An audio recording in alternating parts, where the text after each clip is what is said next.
তেখেতৰ নামত এটা অশ্লীল হোৱাটছএপ মেছেজ যোগে এটা বাৰ্তা অশ্লীল বাৰ্তা EM अरुप कुमार दे जायखौ हेल्थनि EMबो होननानै मिथिनाय जायो बिनि सायाव गोख्रों खोथा बुंनाय नुदों जों मा जादों जाथाया नायग्रोनो हागोन बिनि उनाव मानगोनां प्रमद बर' सारा मा खालामगोन बायदि সদৌ কোচ ৰাজবংশী ছাত্ৰ সন্থাই বিশেষ কাৰণত আজি আমি শ্ৰীৰামপুৰ আঞ্চলিক অফিচত এখন সংবাদমেল পাতিব লগা হৈছে। ইয়াতে আমি ইতিমধ্যেই বিভিন্ন সময়ত বিভিন্ন সমস্যাত আমি সদৌ কোচ ৰাজবংশী ছাত্ৰ সন্থাই আমি অন্যায়ৰ বিৰুদ্ধে মাত মাতি আহিছিলোঁ। যোৱা দিনবোৰতো আমি বিভিন্ন কাৰ্যসূচী হাতত লৈছিলোঁ। অনলি জাতীয় সমস্যা বাদেও আমি কিছুমান সামাজিক দায়বদ্ধতা যিহেতু আমি ছাত্ৰ সংগঠনৰ লগত ছাত্ৰ সমাজৰ লগত জড়িত, এই ক্ষেত্ৰত আজি এটা বিশেষ কাৰণত আমি সংবাদমেল পাতিব লগা হৈছে যে এই কাৰণে যোৱা কেইদিনমান আগত আমাৰ যি বৰ্তমানৰ BTR চৰকাৰৰ সন্মানীয় EM ডাঙৰীয়া অৰুপ কুমাৰ দে ডাঙৰীয়া তেখেতে আমাৰ যি ফকীৰাগ্ৰাম অপেন সমষ্টিত তেখেতে ইলেকশ্যন খেলিছিল।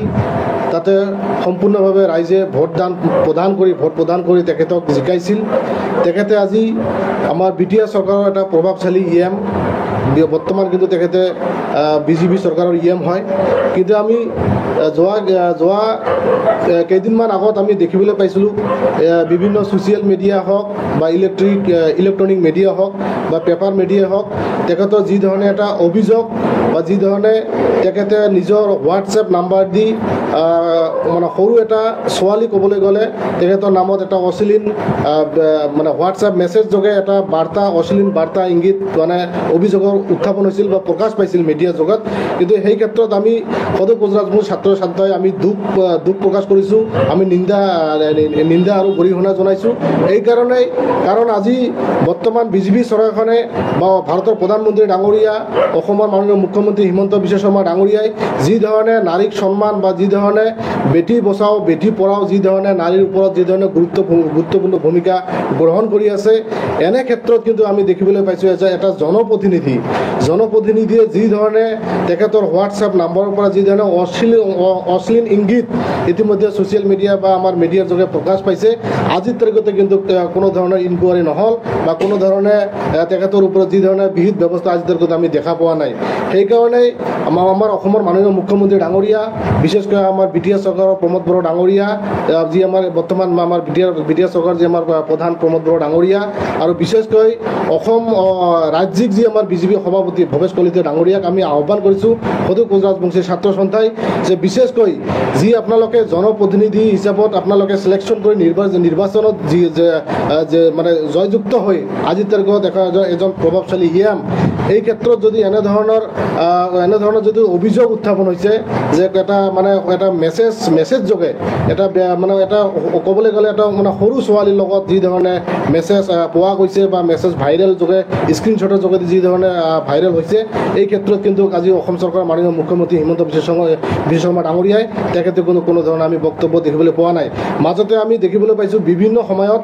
বিভিন্ন ছ'চিয়েল মিডিয়াৰ যোগেদিয়ে হওক বা বিভিন্ন আমি ইলেক্ট্ৰনিক মিডিয়াৰ মাজেদিয়ে হওক অৰুপ কুমাৰ ডাঙৰীয়াই কিন্তু বিভিন্ন সময়ত কিছুমান মানুহক ধৰক ভাল কাম কৰিছে। এই ক্ষেত্ৰত আমি ধন্যবাদ দিছোঁ যে কিছুমান নিৰীহ মানুহক সহায় কৰিছে। কিন্তু আমি দুখৰ বিষয়ে এইকাৰণে ক'ব বিচাৰিছোঁ যে আজিৰ তাৰিখত বা এনে এটা পৰিৱেশত আজিৰ তাৰিখত যদি জনপ্ৰতিনিধিয়ে যদি এনেধৰণৰ কাৰ্যকলাপত যদি জড়িত থকা বাতৰি প্ৰকাশ পায়, এটা খুবেই এটা মৰ্মান্তিক ঘটনা, দুখজনক ঘটনা। সেইকাৰণে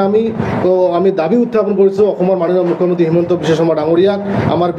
BTR চৰকাৰৰ প্ৰধান প্ৰমোদ বড়ো ডাঙৰীয়াক আৰু ৰাজ্যিক BJP সভাপতি আমাৰ ভৱেশ কলিতা ডাঙৰীয়াক আমি আহ্বান কৰিছোঁ যে সঠিককৈ তদন্ত কৰি যে একচুৱেলি ঘটনাটো কি হৈছে, যদি সঁচাকৈ কিবা এটা মানে জড়িত আছে নিশ্চয় ইয়াত মানে বিহিত ব্যৱস্থা লোৱাৰ কাৰণে আমি আহ্বান কৰিছোঁ। আৰু আপোনালোকে জানে যে ইয়াৰ কিছুদিন আগতে আমাৰ কমতাপুৰ যি আমাৰ মানে কাউন্সিল যি আমাৰ KAC গঠন কৰি দিছিল BJP চৰকাৰখনে, তাতে কিন্তু যি আমাৰ গকুল বৰুৱাৰ নাম যি মানে সাঙুৰ খাইছিল, যি আমাৰ নিৰ্যাতন বা যি ধৰণে সাঙুৰ খাই মিডিয়াত প্ৰকাশ পাইছিল যে গকুল বৰুৱা ডাঙৰীয়াই কিবা মানে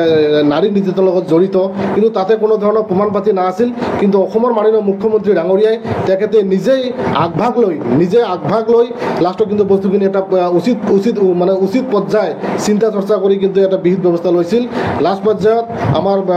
প্ৰাক্তন চিফ গকুল বৰ্মা ডাঙৰীয়া তেখেতক কিন্তু মানে পদ অব্যাহতি দিয়াৰ কাৰণে নিৰ্দেশ দিছিল সেই মৰ্মে কিন্তু আজিৰ তাৰিখত আমাৰ গকুল বৰ্মা ডাঙৰীয়াই তেখেতে নিজৰ স্বইচ্ছাই পদ ত্যাগ কৰিছিল সেইকাৰণে মাননীয় মুখ্যমন্ত্ৰী ডাঙৰীয়াক মই আহ্বান কৰিছোঁ যে আইনখন আপোনালোকে মানে একেখন গতিৰে আপোনালোকে ব্যৱহাৰ কৰক বা একেখন গতিতে আপোনালোকে বস্তুখিনি মানে নিৰ্ণয় কৰক সঁচা সঁচিকৈ যদি এই ক্ষেত্ৰত যদি আমাৰ অৰূপ কুমাৰ দে ডাঙৰীয়া যদি জড়িত আছে আমি অতি সোনকালে দাবী উত্থাপন কৰিছোঁ একে উচিত এটা তদন্ত কৰি এটা বিহিত ব্যৱস্থা লোৱাৰ কাৰণে আমি আহ্বান জনাইছোঁ আৰু যদিও প্ৰমোদ বড়ো ডাঙৰীয়াই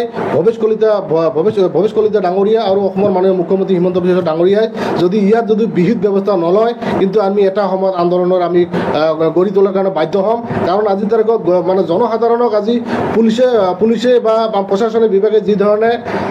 সুৰক্ষা প্ৰদান কৰে কিন্তু ইয়াৰ প্ৰতিনিধিয়ে কিন্তু মানে একে দায়িত্ব থাকে আজিৰ তাৰিখত জনসাধাৰণৰ যদি প্ৰতিনিধিৰ ওচৰত যদি কোনো ধৰণৰ মানে এটা ছেফগাৰ্ড ফিল নকৰে তেতিয়াহ'লে ইয়াতকৈ আৰু মানে দুখজনক হ'ব নোৱাৰে সেইকাৰণে আমি আহ্বান কৰিছোঁ আমাৰ BTR চৰকাৰক বিশেষকৈ আমাৰ প্ৰমোদ বড়ো ডাঙৰীয়া আৰু ৰাজ্যিক সভাপতি আমাৰ তোমাৰ ভৱেশ কলিতা ডাঙৰীয়া আৰু বৰ্তমান আমাৰ মুখ্যমন্ত্ৰী হিমন্ত বিশ্ব ডাঙৰীয়াক অতি পলমে উচিত তদন্ত কৰি যি ধৰণে ঘটনা ঘটিছে অৰূপ কুমাৰ দেৰ লগত তেখেতে নিজে কৈছিল যে এইটো চক্ৰান্ত নাম্বাৰটো কিন্তু তেখেতৰ হয় ইয়াত কেনেকৈ কি চক্ৰান্ত হ'ব পাৰে এইটো বস্তুখিনি আমি ক'বলৈ নাযাওঁ ইতিমধ্যেই যি মানে পেপাৰ ষ্টেটমেণ্টত যি ওলাইছিল মিডিয়াত যি ওলাইছিল ইয়াৰ ওপৰত ভিত্তি কৰি তদন্ত কৰি উচিত পদক্ষেপ ল'ব লাগে আৰু আইনখন সকলোৰে সমান হ'ব লাগে আজি যি ধৰণে গকুলৰ কাৰণে যি ধৰণে পদক্ষেপ লৈছিল সেইকাৰণে মাননীয় মুখ্যমন্ত্ৰী ডাঙৰীয়াই একেই দিশত পদক্ষেপখিনি ল'ব লাগে আৰু যদি নলয় নিশ্চয় আমি কিন্তু সদৌ কোচৰাজ ছাত্ৰ সন্থাই ইয়াৰ কাৰণে আমি আন্দোলন আমি গঢ়ি তুলিম আৰু যিহেতু ফকীৰাগাঁও সমষ্টি এটা অপেন চিট হয় তাতে কিন্তু কোচ ৰাজবংশী জনগোষ্ঠী মানে বহুত আমাৰ ভোটাৰ আছে তাতে যাতে এজন ভাল মানে প্ৰতিনিধি আমাৰ প্ৰয়োজন আছে যদি সঁচা সঁচিকৈ এনেধৰণে কাৰ্যকলাপত জড়িত থাকে ক'বলৈ গ'লে এটা সমাজৰ কাৰণে বিৰাট এটা ক্ষতিকাৰক আৰু নিশ্চয় আমি আক্ৰমী কিন্তু এনেধৰণৰ পদক্ষেপ আমি গ্ৰহণ নকৰিম অনাগত দিনত আমি ইয়াৰ কাৰণে বিহিত ব্যৱস্থা লোৱাৰ কাৰণে আমি সাজু আছোঁ नोंथांमोना भिडिअखौ नुबाय दाख्लैसो नुदोंमोन रेवरेवा नारजि हारि सारखौहाय पार्टिनिफ्राय एख'नाय